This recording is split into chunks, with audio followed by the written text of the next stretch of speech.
Thank you for coming on.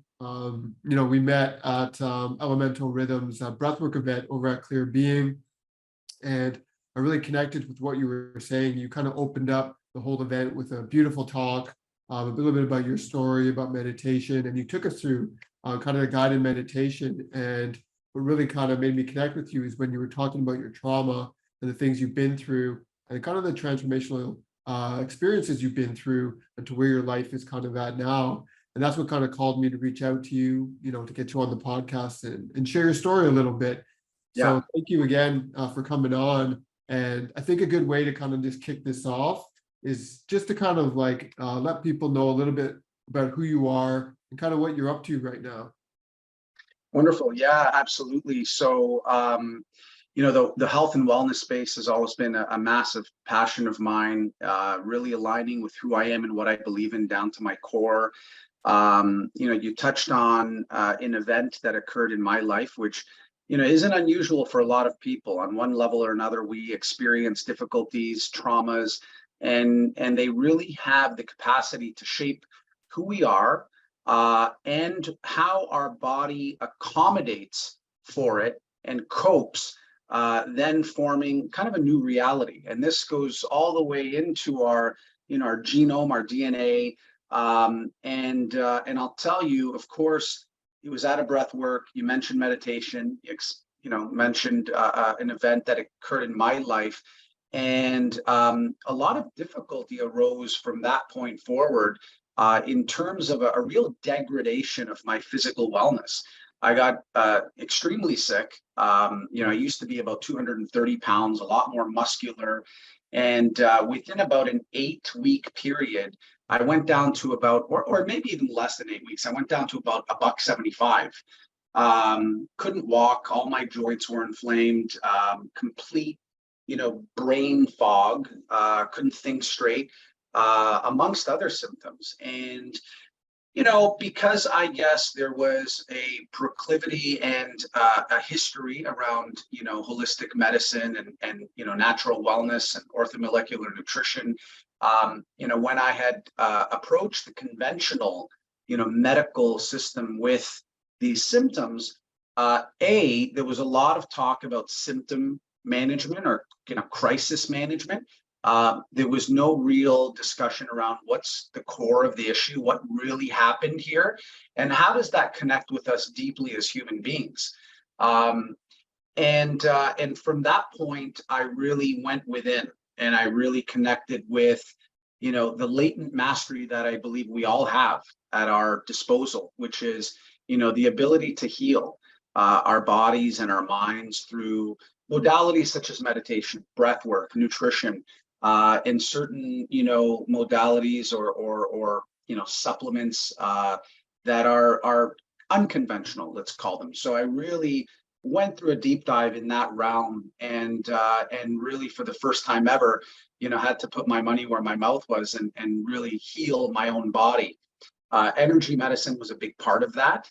But to go back to meditation and breath work, which I think have, kind of an interesting relationship, because they are, I feel like two branches of the same tree, so to speak.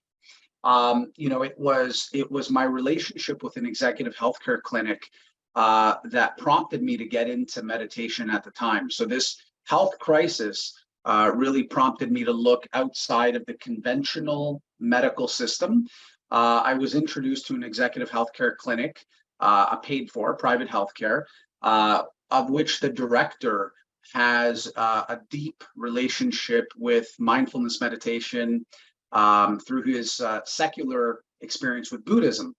So, this is a guy who was the founding medical director for the Cleveland Clinic, great accolades, and was able to really connect, mind and body, and look at how, there's a relationship between trauma and the degradation of the human biome, in all its intricate ways. And that, really, of course, because of my proclivity and interest in wellness, learned about, for example, the work of Elizabeth Blackburn, Nobel Prize winning, researcher that did work on telomeres, for example. And if you know anything about telomeres, they are the the kind of the tips of the DNA that have a way of providing a barometer for aging or cellular degradation. And her work showed us that there's 5 leading causes to the acceleration of aging or the acceleration of disease, or the prevention of those. And there's smoking, there's poor nutrition, there's a sedentary lifestyle, there's lack of quality sleep, and the last one really spoke to me. And I was surprised to find out that unresolved trauma can degrade telomeres as quickly as those other factors, and in some cases even accelerate it even worse. So I found that resolving that trauma and resolving that experience, and specifically for me, it was mindfulness meditation and EMDR. If you're familiar with EMDR, which No, is can you explain it? yeah, EMDR is it stands for eye movement desensitization and reprocessing. So Right. there's a way of I'm sitting at my desk here today, and there's paperwork all over the desk, and kind of like the prefrontal cortex or the executive center of the mind, we're working on things every day. We have responsibilities, we have issues, we have all types of things that kind of get in the way of taking the foot off the gas in life. We have things to do. And trauma, because of the intelligence of the human mind, truly, maintains those things on our desk. And the reason for it is because the human ancestral mind, which lies below the neocortex, so we're talking about the amygdala, the emotional response center of the brain, more the mammalian brain, recognizes that there was a trauma, and this trauma may happen again. Whether it happens again or not, the human ancestral mind wants you to be prepared to deal with it. So it doesn't file it away. So we have to really kind of go within and realize that although the human ancestral mind wants us to be prepared to survive, we have to think of ways to process that and say thank you, but no thank you. I've recognized that that event occurred. It doesn't have to occur again. And I don't have to live inside of a mental prison, because the human ancestral mind, which, by the way, has 2 primary functions: to reproduce and to survive.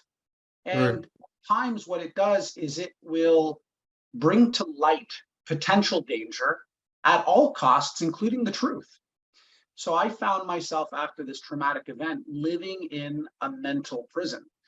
And one of my mentors, which was the executive healthcare clinic, the director of the clinic, has a great quote, whether it's his or not. He says, Rob, the body is the punching bag of the mind, which really spoke to me and gives me goosebumps when I think about it. Yeah. We really don't connect enough with the relationship between mind and body, and how much that relationship, both bilaterally, exposes us to degradation or lack of equanimity. We're not able to get into homeostasis if we're living in a perpetual state of stress, Right. whether that stress is a chronic low-level state of go, go, go, or whether there was a traumatic experience. So that for me was a real deep way of connecting with mindfulness meditation, which we can get into a little bit more if you'd like. Yeah, so I'd like to dissect that a little bit. So you mentioned that you went through a traumatic experience and then you went on this journey. You ended up meeting this doctor, and you were connecting the mind and the body. At what age were you? Like, what kind of time frame or timeline are we looking at here? Yeah, so I was about 32 at the time. So this is about 10 years ago. I'm 42 now. I see. Okay. I was thinking you were younger, even more like 18, 19, because you mentioned to me, I think once before, when you were about 18, 19, you went through a physical kind of trauma, right? Some kind of health issue, I believe. It's interesting to hear you say that, because I never really thought of that as a trauma, but who knows, I'm kind of on the gradients of trauma. What we were talking about previously before we started the podcast was kind of a health scare that I had in my early teens. Okay, so 18, 19, early teens, you went through that health scare, and then fast forward to about your 30s. Do you mind kind of enlightening us a little bit about what that trauma was, during your 30s that kind of like started this journey? Yeah, listen, it had to do with a scare that my wife had at home with our youngest, who was a toddler at the time. And she fell, and at the time my wife was extremely distraught and scared with what had happened. So when I got the call, what I had heard was kind of worst case scenario. And that really kind of just drove me into a really, rather immediately, a very dark place. And I was, kind of doing, uh, don't recommend this, but I was doing like 180 on the shoulder to get to the hospital, and, really concerned what had happened, thinking the worst. And right there, again, this sheds light on how the ancestral mind functions. Ancestral mind being, more the mammalian brain. It's concerned not around logic, but around survival, and at all costs. And I'm not unique. I think, the beauty around mindfulness meditation, and I think, what we strive for, which is to achieve enlightenment, right? Which I think is always an ongoing journey, is recognizing that this experiencing and directing consciousness, is similar to me as it is to you and every single other person. And what happens is, once we realize that we're all operating with that same experiencing, directing consciousness, all of a sudden there's kind of a rise of compassion. Yes. There's a rise of empathy. And I think that for people who go through, for example, a breathwork experience, and they, uniformly experience this connection to either a past event or, loving kindness, we realize that we're all the same. Like, there is not much that differentiates kind of that operating system that we all have. And that for me is really brought compassion and awareness around all individuals. That, when we are selfish, when we're paranoid, which is part of the human ancestral, programming, we're disconnecting with, the interconnectedness of all human beings.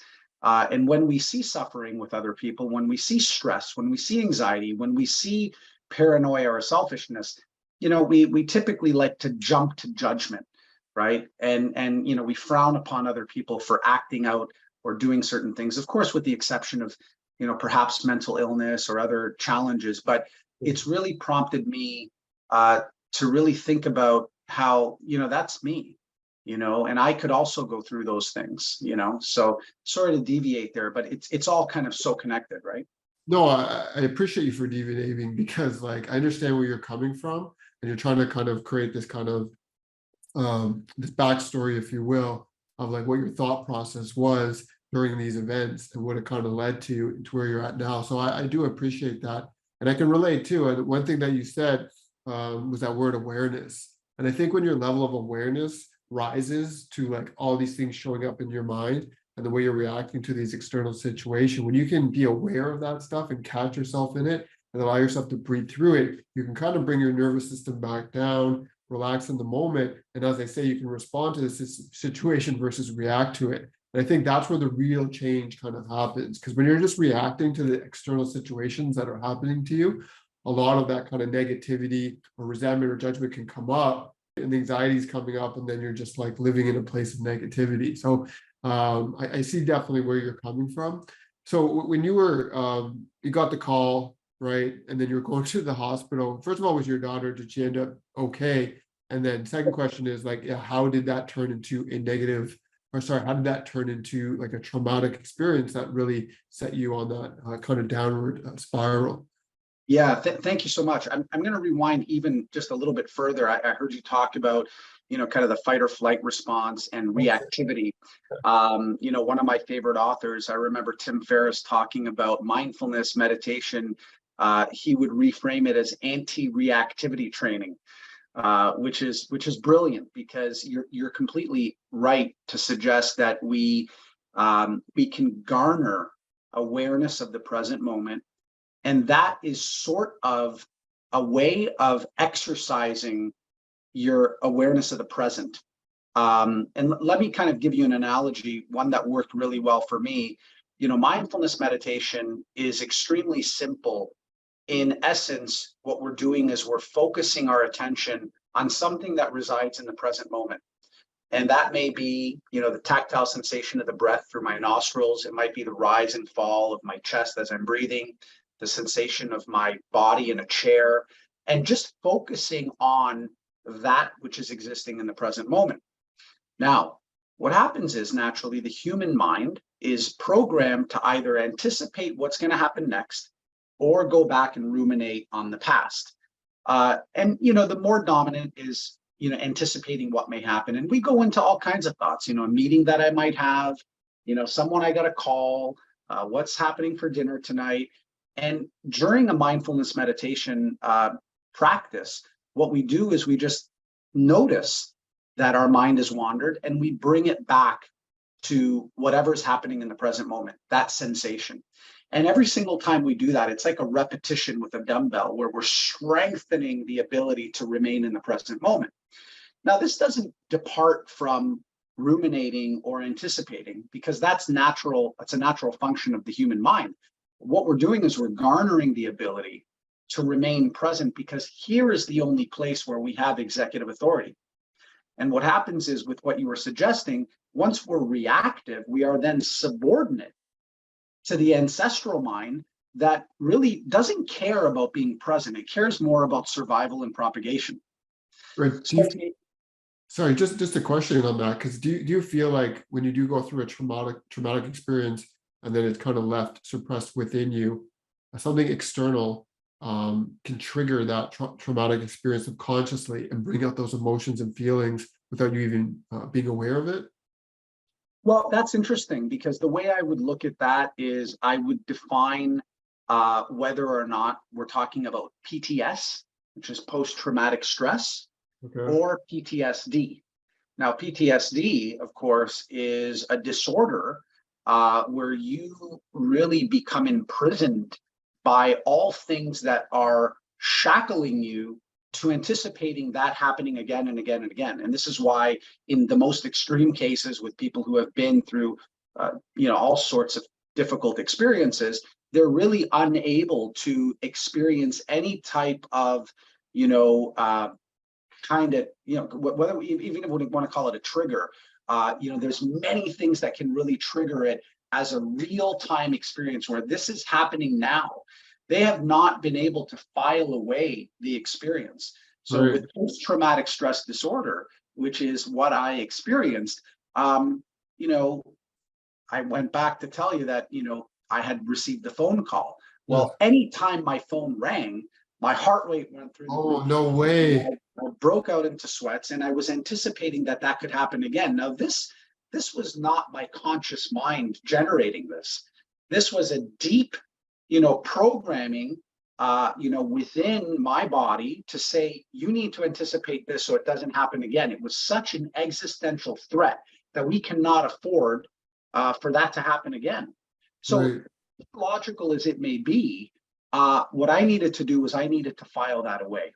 So with both mindfulness meditation and EMDR, it was a magical result where I was able to resolve and file away that as not something that's current, but something that has happened. I learned from it, and I don't have to deal with it in the present moment anymore. That's beautiful. And that's all due to the fact that you actually addressed it.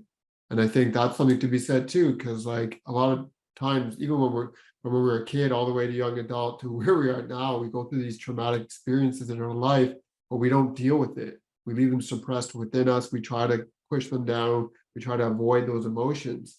But then, like I was saying earlier, I believe that throughout your life, other external things will happen that are triggering that traumatic experience and releasing that emotion within you to cause you to act and be a certain way. So by you actually like confronting it and doing the real work to kind of alleviate that traumatic experience, you're able to kind of move on and kind of like let it go. Yeah. Yeah, that's And it's interesting you say that, because what's come up for me, uh, going back to that awareness around, I being one with each and every other individual on this planet who has the same, processing system, the same operating system. We are in experiencing and directing consciousness. It's been very difficult to witness people who have gone through their own types of traumas and think that it's just something we can sweep under the rug, because depending on the degree of that trauma, we need to tap into the ancestral wisdom. And if we look at ancestral wisdom, if we look at what, ancient, practices have done, is they've had a way of accessing nature, accessing whether it be plant medicine, mindfulness meditation, to really naturally connect us with a balance and homeostasis, naturally able to process these experiences and release them back to where they should be, which is, as something that has occurred, which we can recognize and learn from, but Learn we from don't it. have to, we don't have to live with as something that, may happen any given second, because that is living in a mental prison. And I see people live like that often, too often. And whether we're talking about traumas that have occurred, whether we're talking about experiences around, health, call it nutrition, diet and exercise, whether we're talking about a lack of hydration, a lack of connection to nature and grounding with the earth, I see all these things as one bucket, that we need to build awareness and a substrate that people can scaffold and assimilate so that they can use some of these tenets and wisdom into their lives without thinking that A, it's quackery, and B, that it's so comprehensive that it's like, oh my God, I can't even think about that. I've got too much on my mind, on my plate. So this for me has become one of my missions in life, which is connecting people to some of the simplicity all around us through, ancient wisdom, through nature, some of the best practices through nutrition, that really support a body and mind that's living in a paradigm that's so disconnected to our natural element and homeostasis. So this has really become a difficult conundrum, I think, for any practitioner in health and wellness that wants to give people a real good outlet that they can utilize in their lives. Yeah, I can definitely relate to what you're saying. And I don't even think it has to be necessarily a practitioner. I think it's just like it could be your partner, it could be a friend, it could be a family member. And if you're living that life, right, in that wellness space and you're taking care of yourself and you see these other people around you that are suffering, that are still dealing with stuff from their past and they haven't really worked through it, but yet they're not actually willing to kind of step out of that box they're within and to get into that wellness realm, if you will, of the nutrition, right, the exercise, or just the mindfulness, or whatever that kind of looks like for you to kind of like help yourself heal. And even from my own personal journey, I see it, within my own community of people. And as much as I try to kind of like, push them, if you will, in that right direction, or lead them, if you will, or show them the door, it's still a lot of times people just slam the door and they don't want to go through it. So what would you say, like, or as a practitioner, like, what are some ways that you can kind of like guide people in the right direction so they will take that step? Because that, in my own personal experience, again, has been the most challenging thing, is seeing people living that life, right? And holding on to all that, but not being willing to kind of like take that step out of their, let's call it their comfort zone, if you will, right? Out of their comfort zone, get a little uncomfortable, do that work on themselves so they can kind of like move in a more kind of lightful, future, if you will. Yeah, that's a really, really great question. It's one that I contemplate a lot. I've got some good answers, but I feel as though there's not one, magic silver bullet that works for every single person. That, depending on age, depending on, experience and or, what type of paradigm they're in. Some people are really cemented behind a patina of experience and truth that is unique to them. And it's really difficult to break through old paradigms. Now, in hearing you say that, the word that comes up for me is inspiration, Oh, because the opposite, well, not the opposite, but we can compel people or through motivation, for example. So motivation is something that, we light a fire under someone's butt, right? And that really gets them moving. And like one of my mentors, another great gentleman who's I can talk about maybe once if we have time, but who he was directing manager of manpower in the UK, had 70,000 employees, became a leadership guru, top 10 in the world. I was blessed to spend, many days with this gentleman, paid for consulting, of course, and taught me a lot about leadership. And leadership is, how do we lead people, not just to, sell, not just to, do what we need them to do on the clock, but how to live a better life, how to inspire our kids, how to lead, our families and our communities. And he spoke about the difference between motivation and inspiration, and motivation being lighting a fire under someone, and motivation being something that I use to get you out of this room if it's on fire, right? I'm going to compel you to do that, and it's going to work, but it's an exhausting way for me to lead and for you to follow. It's very transient, right? It's very fight or flight. It's very fear inducing, and although it works in the short term, it's not something that's going to get people to make changes long term. Whereas inspiration is something that you put inside people's hearts. Inspiration is long lasting and durable. So I think the question then becomes, how do I inspire you? And what means something to you that we can back pace your aging process? We can back pace the disease propagation that you're on,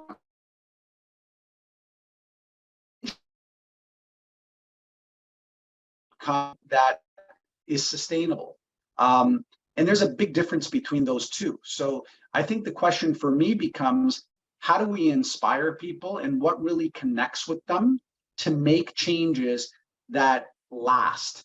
And the other thing is really just being an agent of change and having the people around you witness the changes within you and kind of get curious about, what did you do and how did that happen? And, prompting those questions engages the conversation that people can connect to. Yes, yeah, that's really well said.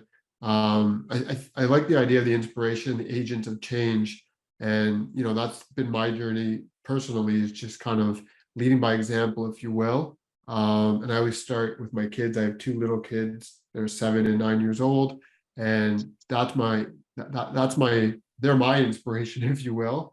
But it's also my job to hopefully inspire them, and that's where I always start. And if other people get inspired as well, then so be it. But starting with my kids, I feel like they're at such a young age. I'm really excited to see how they grow up, living in an environment where I am kind of leading by example by doing these modalities, by talking to them about their emotions and their feelings. And like as far as like the other people in my life, I try again to also lead by that inspiration. But what I'm seeing, what I find sometimes, as inspiring as you can be and as much change you put in yourself, sometimes that actually causes more friction and resentment from those people and stuff, because they see that you're going on this transformational journey, and maybe they recognize it in themselves that like, oh, maybe I need to do something, but it's almost scary for them to admit the fact that maybe I'm not perfect, or maybe I need to work on myself, or maybe I'm responsible for some of these things that are showing up in my own life. And then they hit this wall, right? And they either have to go over the wall or break that wall down, or they stay again stuck in that comfort zone that they've created for themselves.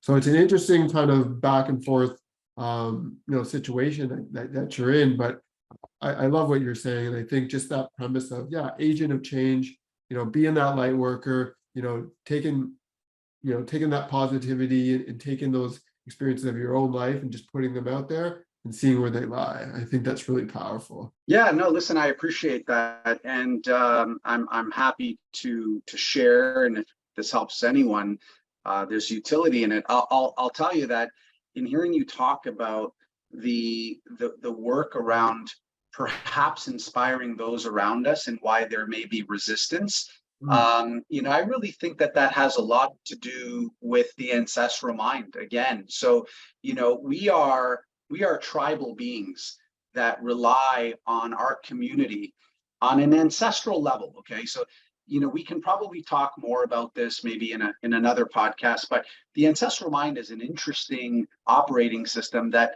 uses perhaps logic that we're not familiar with, and we have relationships around us that are based on tribe, right? So existentially, people survive when they're in a tribe. And I think what happens is when you may elevate and evolve and kind of depart from an old paradigm into a new one, you're kind of leaving the tribe. And the tribe doesn't typically like that. The tribe is like, whoa, whoa, where are you going? You're part and parcel to my survival. And it's an uncomfortable feeling to realize that you're evolving and growing out of an old paradigm. And people typically get uncomfortable with that. All of this to say that, I think one of the biggest conundrums for any, whether it be practitioner, whether it be someone who wants to inspire change in others, is realizing that abandoning hope for results is a very real thing, that some people may not be ready for it. And, the effort to change other people may cause more harm than good. And everybody's got their own time, their own journey. And I think we have to honor and listen to that. Yeah. And really, be an agent of change and just inspire through our own behaviors and changes that we make in our lives, right? Yeah, beautiful.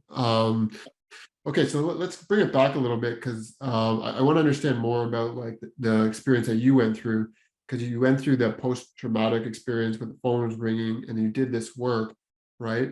So what was like what was life after the fact that you went through all this mindful meditation and you started doing this work on yourself? So what was like life like after that? Like where did it take you?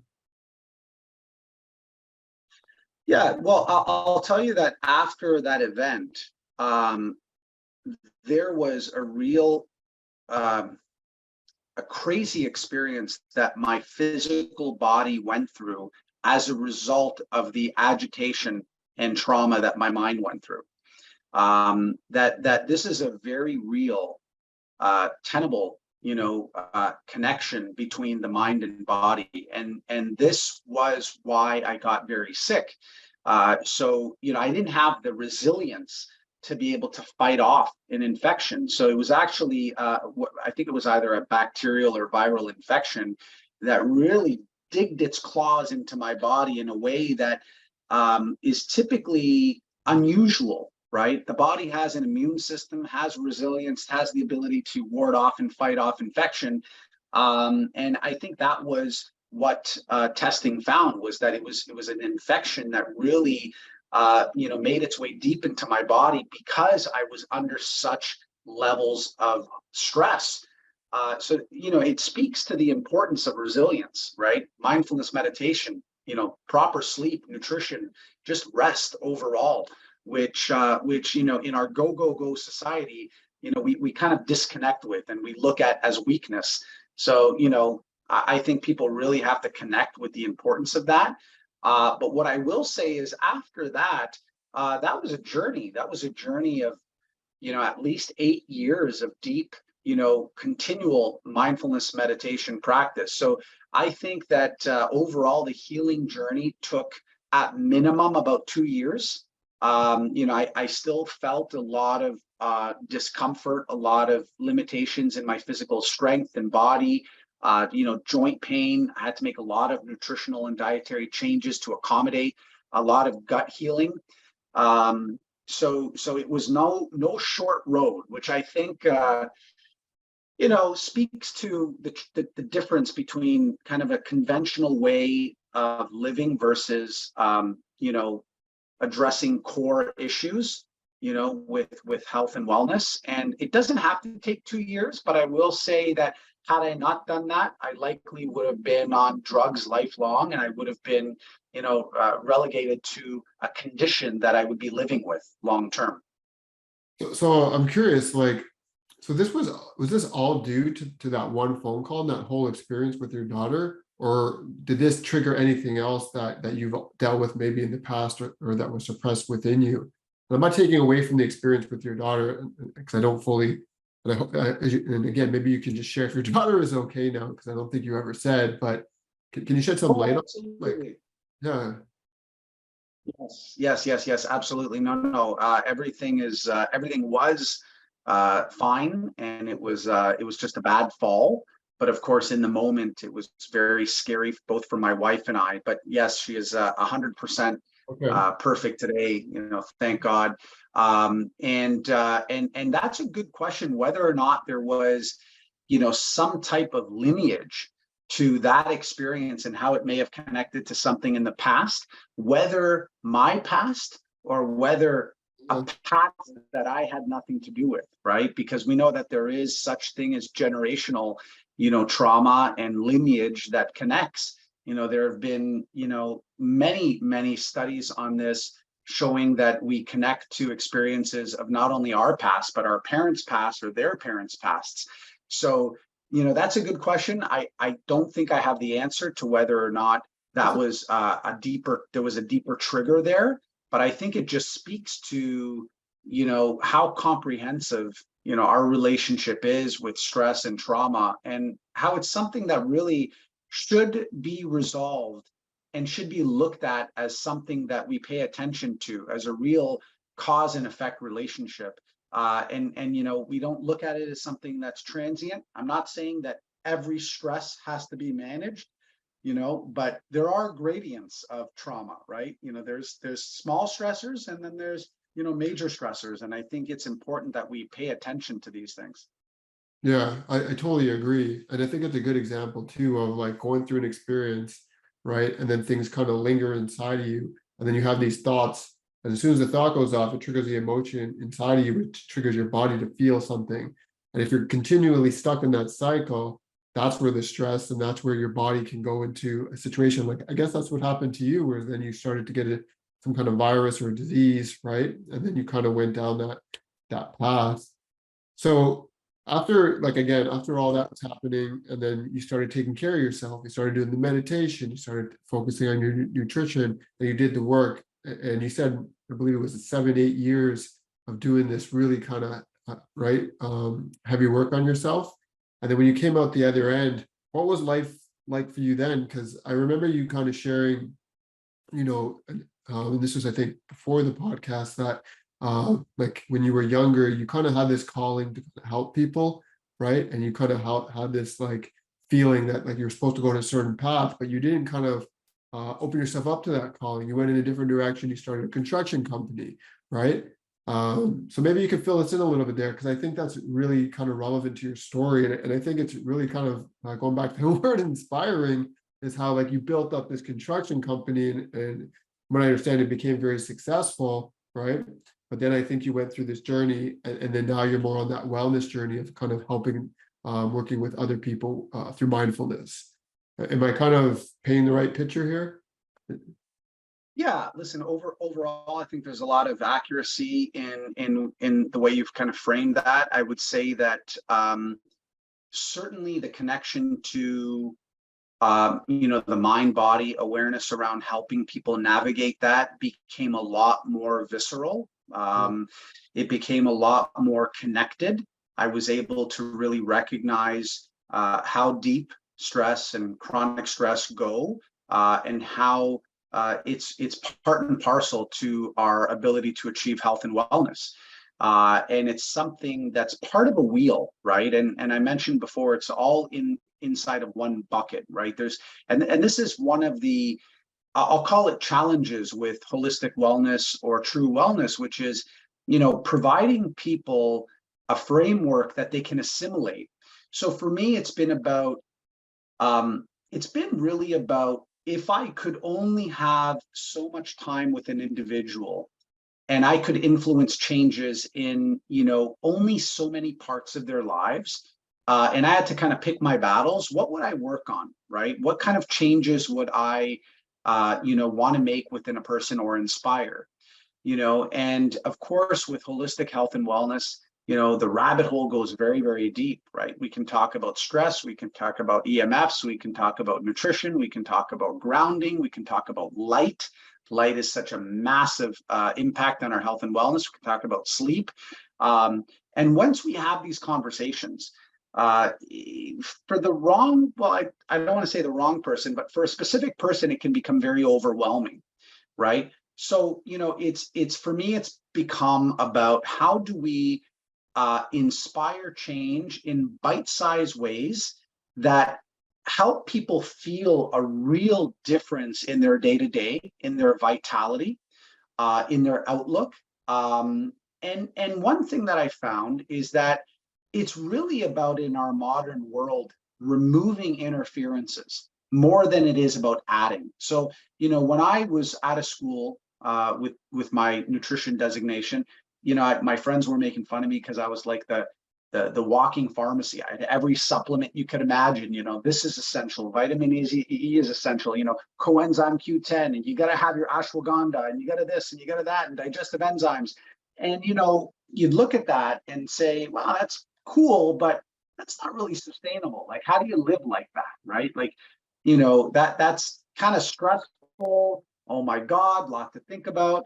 So for me, one thing that I've recognized is, especially in our modern world, if we get out of our own way, if we just go outside more and connect to nature, that alone produces such a cascade of positive results. And there's a relationship between, the mind and nature, the body and nature, our hormones, our circadian rhythm, that I look at nature as medicine, right? And this connects to what they do in Japan. In Japan, certain physicians prescribe Shinrin Yoku, which is forest bathing, for depression and anxiety. Just, Right. they'll tell people, go out into nature. It's what? What kind of bathing? Horse bathing? It's called forest bathing in Horse. Japanese. It's yeah, Shinrin Yoku, and it's actually prescribed in Japan as a as a method to alleviate depression and anxiety. So we know that light influences us so much. Our sleep influences so much. Mindfulness meditation, for example, is another tool that once we're able to alleviate the mind excessively ruminating or anticipating, that alone just provides the bandwidth for the mind and body to achieve homeostasis. And once that happens, we bioregulate so much. We regulate our sleep, we regulate our stress, our digestion, which is massive, has such a relationship with our vagus nerve and our autonomic nervous system. And this, for me, pays a lot more dividends than talking about addressing each and every small, change that might be happening in certain people's biology. If we look at, you're not digesting properly, you may need digestive enzymes, or hey, you might need vitamin E, or you might need this herb or that herb. That can become very difficult for people to assimilate. So I think that if we connect to these fundamentals, the body has an innate intelligence that allows it to just bioregulate. Oh, that's fascinating. So just by going outside, getting into nature, getting more light, just breathing better, just paying more attention to your breath and how your nervous system is kind of reacting to situations and stuff, and breathing through it and keeping yourself calm, that alone could probably do a lot of healing for you internally. Okay. Absolutely. Yeah.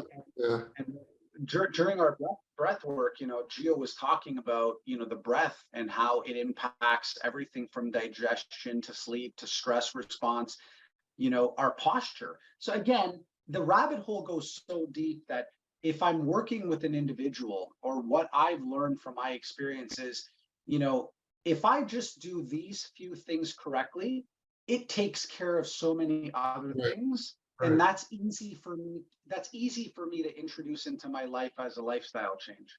Yeah, I think that's good. And also the fact that like you said earlier, the more you do it, you're training those muscles, right? To kind of be more aware. So like it's not like maybe you start off and you plan your morning and you do a bit of a morning routine, you go outside, you do these things. But as you do them more and more and more, they start kind of getting embedded in your subconscious, then you start seeing them show up to you during your day. So maybe you're in a situation and you're at work or you're with your family and you're reacting and you're feeling yourself getting stressed. And again, I can speak from my own experience. it's just having that awareness show up, and it's like, okay, just chill, take that breath, relax, let it out. Okay, now let me handle the situation. Just by that little technique alone can change your trajectory from going into a very kind of stressful, intense situation versus going to a nice calm, I can handle this. What's really going on here? It makes such a difference, but you got to be able to start somewhere. And and I think for a lot of people, maybe the challenge is just literally starting and finding one of these modalities just to kick it off with.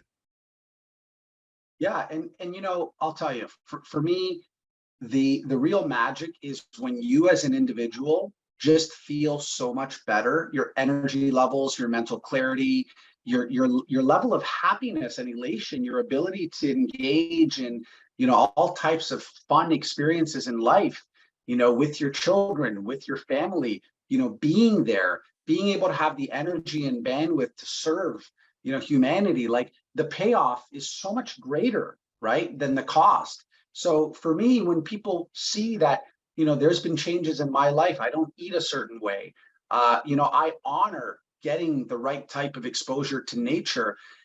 I do it not because this is a discipline that I'm subordinate to, but it's a connection with my higher self that I'm serving, because it's paying such dividends in my ability to live more fully. So I think once people experience that, even on a low level, that is the essence of inspiration. We start to be inspired by how we're feeling and the level of happiness, not needing to be subordinate to coffee or cigarettes or whatever else just to get through the day. That's no way to live, right? You can start your day off just by breathing a certain way, which will give you a very similar kind of energetic buzz, if you will, that you could get from coffee. And like another great modality, something that I've really taken to, is like ice baths. Kicking off your day, just jumping in the ice bath or taking a cold shower, it'll give you that dopamine kick and that energy boost that'll carry you through the whole day. Versus coffee, you'll get something similar, you'll get that wake up feeling, but then it'll kind of like go downward throughout your day, and eventually you'll feel kind of drained. So these modalities are here to kind of, Yeah. just a matter of tapping into them. But again, it's like, when I go back to my kids and stuff, it's not like they're going to school and they're like learning about like meditation or breath work or cold exposure, right? Or emotional intelligence or any of these kind of things. It's unfortunate because like I'm in my 40s now, and I probably didn't start my journey until I was just maybe 39, 40 years old. So like about the last 8 years, I've been really dialing this in. But the first 40 years of my life, I wasn't really aware of these kind of like these methods, and a lot of my past and my experiences and my trauma, I would just, it all kind of was suppressed inside of me until things started coming out in different ways. And this is what I was talking about earlier. Yeah. And again, I was living this. I was like on the outside living this life. I was in Vancouver, in Whistler, me and my partner, like we're snowboarding, we're doing all these amazing things. But inside of me, something was so off.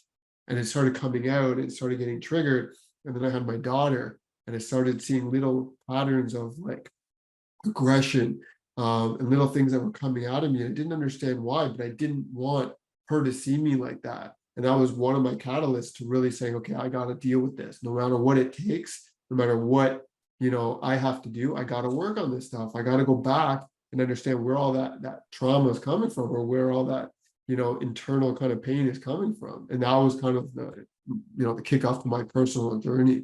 So amazing, man. Yeah. Wow, this conversation, you have so much wisdom inside of you, and you have so much great knowledge to share. I want to kind of bring it now to some kind of conclusion here. I know we could probably chat about this for a while, but Yeah.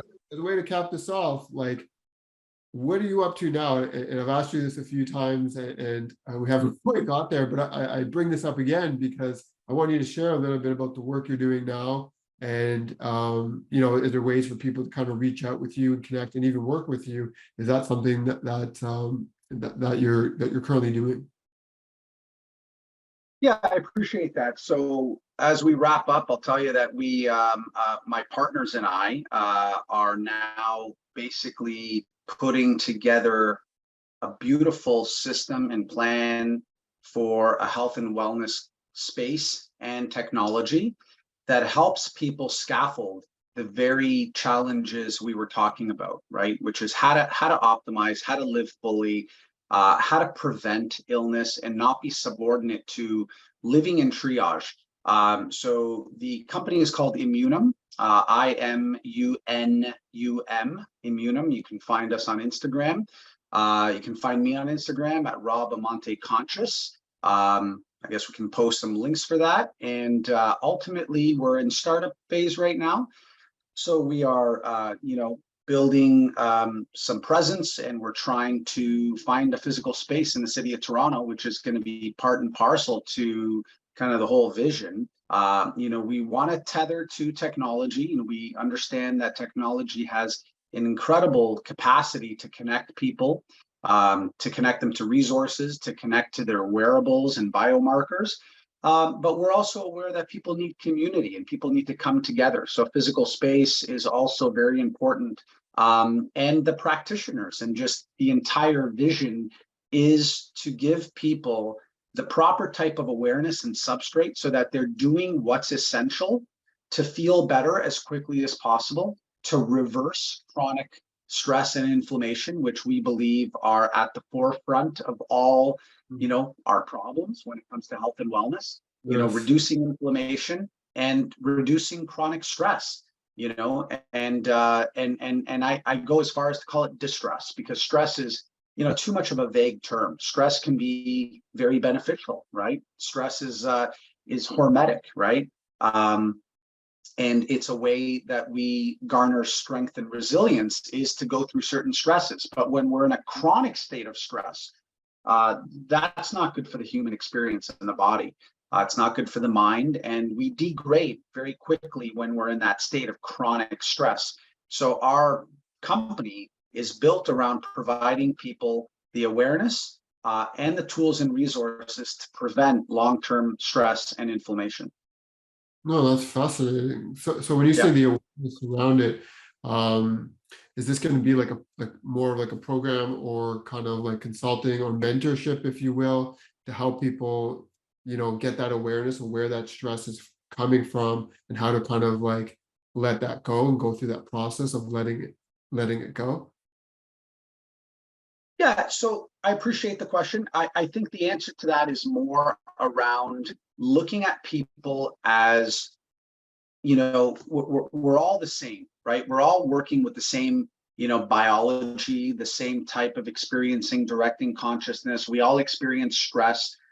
So what we've built is a circuit around modalities that seem to garner a cascade of benefits with Right. minimal exposure, right? So, mindfulness meditation is one of the modalities. Sauna is one of the modalities. Cold exposure is one of the modalities. Red light therapy, pulsed electromagnetic field therapy, Tabata, HIIT training, yoga, all of these come Oh, I see. together in a certain sequence.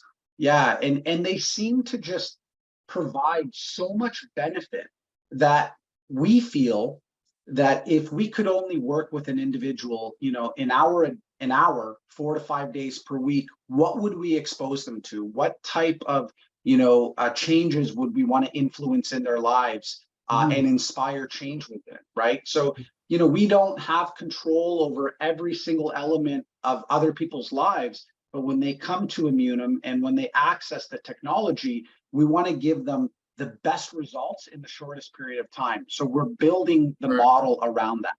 Yeah, now it's clear. There's definitely a crossover to some of the things that like Geo does at Elemental Wellness, and there's other wellness studios now Exactly. that are popping up more and more, especially in Toronto, where you can go and do an ice bath, you can experience the sauna, red light therapy, you can experience breath work and stuff. Yeah. So and I appreciate all that because all those modalities were actually a really big part of my own journey, to the point where I built my own ice bath in my garage out of a chest freezer, and I'm working on now getting a Oh, sauna. nice. So I want to have these modalities. I'm a breathwork facilitator myself. I do breathwork pretty much on the daily.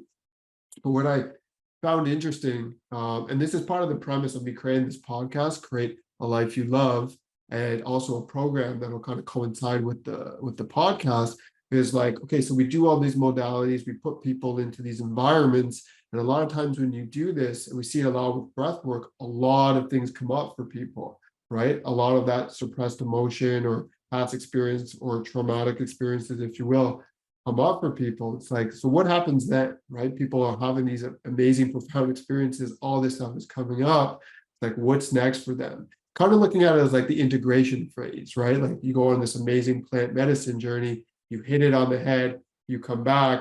And again, this is from my own personal experience. It's like, okay, so now I've just kind of kicked it off. Now the integration is where it all begins. And that's why we created, create a Exactly. you love, because like we wanted to create something, one, share stories like this, but two, bring them through a program. And the program basically consists of like a workshop and a mastermind where we can bring these people together and work together on kind of healing themselves, right? And now we've identified all this stuff. Yeah. What's next? How do we kind of like let that stuff go so we can live a more like fulfilled life? And like I find, and we can kind of leave it at this. And Gio talked about it at the breathwork event, this word of synchronicity. And like just the way these little things are showing up in my life. And even like your story of how like you went through that traumatic experience with your daughter, right? But the way that it was like, to me, that I looked at it was almost like in perfect synchronicity, because like you had these moments when you were younger, you went through this experience with your daughter, which was a catalyst for you now to do more work in this wellness space, right? And I'm not saying you wouldn't have got there without that experience with your daughter, but it seems like that was a big part of you moving back into that space and really wanting to help people. Is that, I would say, fair to Yeah. say? Yeah. Yeah, amazing. Yeah, absolutely. Listen, I think all things happen for good, and it's our responsibility to become aware of that and connect to it.